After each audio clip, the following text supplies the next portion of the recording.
پھر حضور کا وصال ہو گیا اور یہ دردناک لمحے تھے حضور کے وصال کے۔ اللہ اکبر، صحابہ کے کلیجے جل گئے۔ حضرت عمر نے ہاتھ میں تلوار پکڑی اور ایسے کھڑے ہو گئے اور ایسے لہراتے تھے تلوار اور کہتے تھے خبردار کسی نے کہا حضور کا انتقال ہو گیا میں گردن اتار دوں گا۔ کوئی وصال نہیں ہوا حضور کا، حضور تھوڑی دیر بعد اپنی حالت پہ آ جائیں گے، یہ سکتے کی کیفیت ہے۔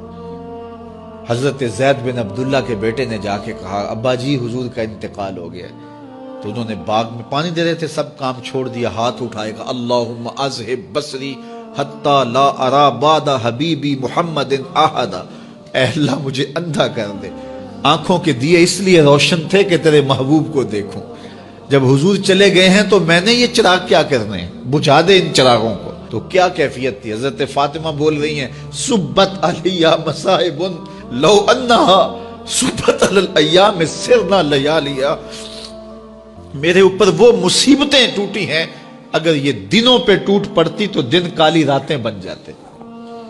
تو تھوڑی خبر تھی حضور کا وصال۔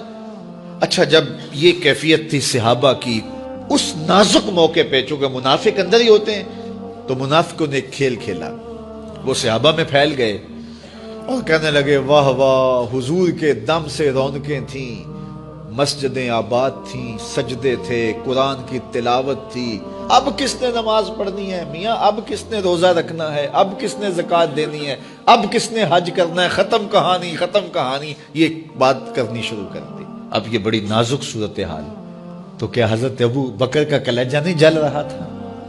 لیکن اس موقع پہ حضرت ابو بکر کھڑے ہوئے اور پھر حضرت ابو بکر صدیق نے لوگوں سے مخاطب ہو کہا لوگوں مجھے ایک بات بتاؤ کہ تم اللہ کی عبادت کرتے تھے یا حضور کی کرتے تھے؟ لوگوں نے کہا کہ اللہ کی۔ تو کہا کہ کیا حضور کے وصال کے بعد تم اللہ کی عبادت چھوڑ دو گے؟ کہا نہیں۔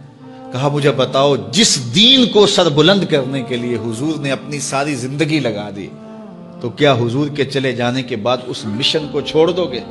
لوگوں نے کہا نہیں۔ تو کہا پھر اٹھو اور نبی کے دین کا پرچم تام لو۔ حضور کا وصال ہو گیا ہے، اب حضور کے مشن کو ہم نے اٹھانا ہے اور اپنے کندھوں پہ وہ بوجھ لینا ہے۔ تو کیا جس کے لیے حضور نے اپنی جان تک دے دی، تو کیا ہم وہ مشن چھوڑ دیں گے؟ صحابہ کے اندر ہمت پیدا ہوئی، کہا کیوں چھوڑیں گے، ہم تو اٹھیں گے اور پہاڑوں سے بھی ٹکرا جائیں گے۔ تو یہ وہ موقع تھا جس موقع کو سنبھالا حضرت ابو بکر نے۔ منافق تو چال چل گئے تھے، صحابہ پر صدموں کے پہاڑ ٹوٹ رہے تھے، ساری ذریت اسلام ساری زندگی جو ہے وہ تعریفیں کرتی رہے۔